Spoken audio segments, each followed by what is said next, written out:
Welcome back. Time now for your business headlines. For a little help on that, let's bring back our money men, business and markets analyst and Newsmax contributor Seth Denson, and America's accounting professor at Montclair State University, Dan Geltrude. Gentlemen, welcome back. All right, I want to get to the markets. So the Dow Jones adding 179 points Friday, closing above the 36,000 mark. The NASDAQ and S&P also ending in the green. So Seth, the Dow has had a few down days last week, but it's back on the upswing. How do you see this playing out as we head into the holiday season? Listen, I think the market's going to remain relatively positive through the holiday season. We saw a little bit of a down. That was mostly driven by things like Tesla, which was down 10%. We talked about that yesterday and the reasons perhaps why. So, I think that going through the rest of the year, though, the markets are going to continue to trend up and hopefully not get too volatile. Yeah, no. Absolutely. All right. So labor shortages in the fast food industry are causing brands to cut back hours and even cut menu items. The unemployment rate in the restaurant industry falling to 7%. 78% of restaurant operators say recruiting and retaining employees is their top challenge. However, food services have added 120,000 workers last month. So, Dan, I don't know if you see at these restaurants, right, a lot of them will have that sign that say, due to short supply, we don't have this, this, and that. I've seen it at a lot of places here in New York. What could these companies do, these change to hire and not even hire, but retain these workers? I think what we're going to see happen here, Allie, is that these fast food chains are going to start to move away from the reliance on labor. And we're starting to see that now. You're seeing that these companies are moving to technology and how they could figure out how not to have people working because they can't find them.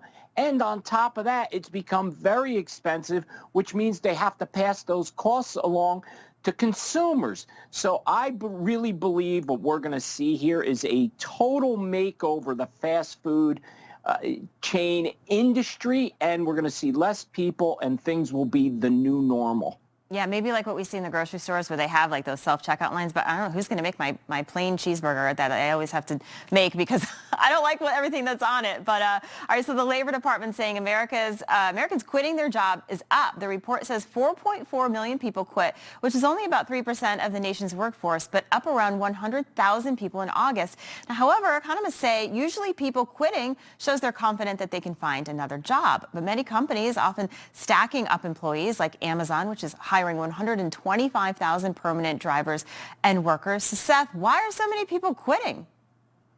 Yeah, they're calling it the Great Resignation, right? Well, they're quitting for the reasons that we were just talking about, which is that you can get a job anywhere. Everybody's hiring, and they're paying ridiculous wages. We are setting a false narrative of long-term expectation, and I think that right now, the short-term expectation is that those jobs are out there, and maybe they are. But as Dan alluded to, businesses are figuring out how to do things without people. So that's going to pose a big challenge going forward if people keep resigning in this hopes that they can just have this great management job somewhere else. Yeah.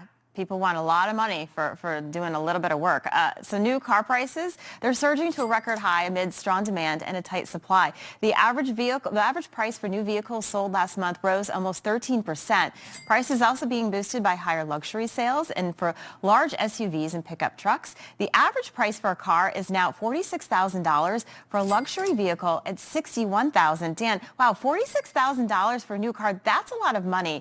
Do you think the auto industry is being forced to price out potential customers? Because that's why I think a lot of people lease, because that's a lot of money. This is really just a simple case of supply and demand.